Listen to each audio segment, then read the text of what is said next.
ever since this 5-band income tax system was introduced in Scotland in 2018-19, this has been the claim the government have said, that, it's sort of designed so that you have this little tiny bonus of your £20 or so if you're under the sort of median income. Ah, median income. Now we're getting down to the statistical heart of the topic. There are two crucial numbers to have in mind when we're trying to test the truth of this claim. The first is median income. This is the income of the lucky but average soul who happens to sit slap bang in the middle of the income distribution. Half of all incomes are lower than the median and half are higher. The other number is the switching over point, at which you pay more tax in Scotland than you would in the rest of the UK. And the Scottish Government's claim that the majority of Scottish taxpayers pay less tax than they would under the UK system is true if this point is higher than the median income in Scotland.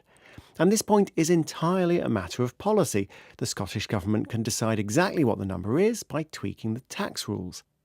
In order to ensure this point is higher than median income, the Scottish Government relies on forecasts for median income from the Scottish Budget Watchdog, the Scottish Fiscal Commission.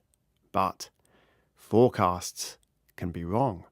Obviously, the closer you get to the switching over point to paying more rather than less, the closer that is actually to the median income, so the less distance you have between meeting it and breaking it, the more chance there is that median income will turn out to be higher or lower than you were expecting in the forecast. And therefore, in theory, when we look back, it might not have been true in terms of the outturn data.